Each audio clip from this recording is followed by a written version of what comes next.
When Diana accepted Alfayed's invitation to take William and Harry to spend part of the summer in his home in France, she had no idea the Egyptian born businessman was plotting to bring her and Dodi together in what he saw as a dream union. He had phrased the holiday invitation with cozy informality. "If you're at a loose end, come down and see us," he said. This was Diana's first summer as a divorcee, and she felt it was important to take the boys somewhere special, so they would have no doubt that, even without her royal status, she had absolutely no intention of letting a standard slip. In fact, Al-Fayed was not the only holiday on offer to her that summer. There were two others. One was the American billionaire Ted Fordsman, who offered her a house in the Hamptons, the exclusive Long Island resort favored by affluent New Yorkers. The other was the electronics mogul Gulu Lalvani, who had invited her and the boys to join his family at their holiday home in Thailand. How different the course of history would have been if she had accepted either of those. She chose to join the Fayeds for two reasons. The first was that the French Riviera was much closer to home and she avoided taking the princess on long-haul flights. The second was that Fayed's hospitality would mean a genuine family holiday.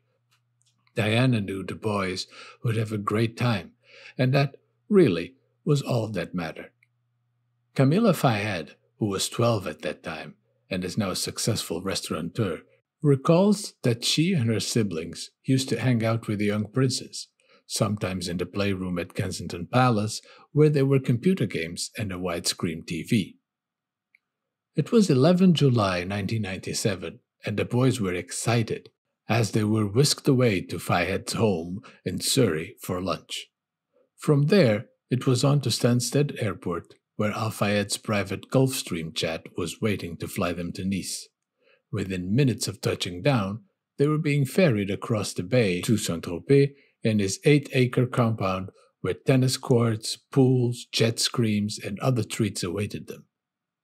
So the extraordinary episode that was to end abruptly 7 weeks later in tragedy had begun. At that moment, the last thing on Diana's mind was romance.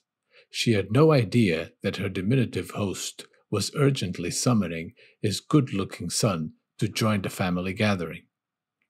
Nor, when Dodi arrived, was Diana aware that he had installed his longtime girlfriend, the former Calvin Klein underwear model Kelly Fisher, on another of the family's yachts anchored nearby.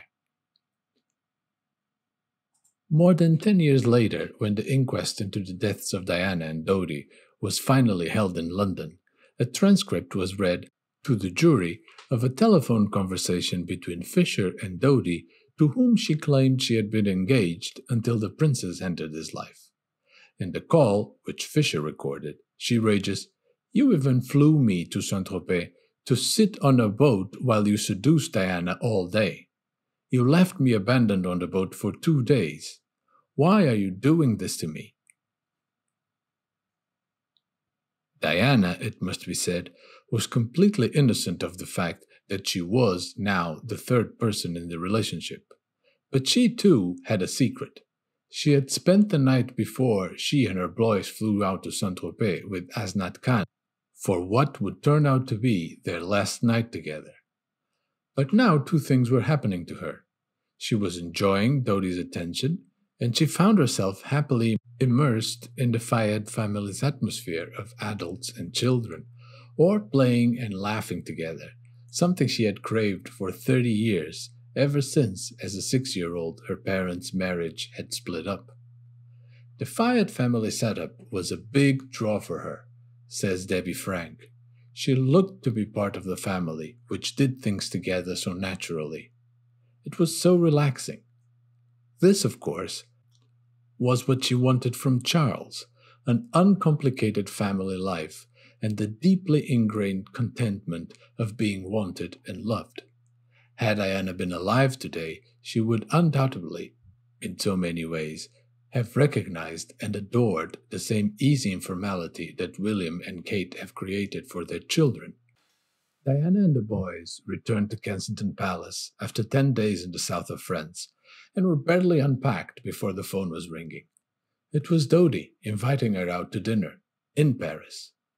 They stayed the night at the Ritz, owned today as then by his father, and decided to holiday alone on the Jonical a week later, at the end of the month, when the boys were due to join their father in Scotland. The love affair was by now rapidly escalating.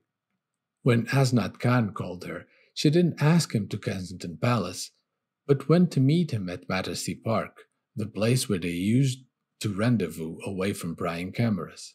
He found her not her normal self, constantly checking her mobile phone. In fact, soon after this, they met again for the last time. As Khan was to tell Scotland Yard officers investigating her death a decade later, she said it was all over between them. In fact, what she told him was, "It's time to move on. Charles has moved on, and so must I." As a close Fayed family friend now reveals, she and Dodi had been spending practically every moment together in his Park Lane apartment, eating takeaways from Harry's bar, the Mayfair Private Members Dining Club, while sitting on the floor watching videos. Nothing was too much trouble. When Diana said she loved to see a new film release, Dodi instantly fixed it. He hired a preview theater around the corner from his flat, and the two of them watched The English Patient in their own private cinema, says the friend. But was it love? At around this time, according to a senior Fayed executive, it was most certainly love.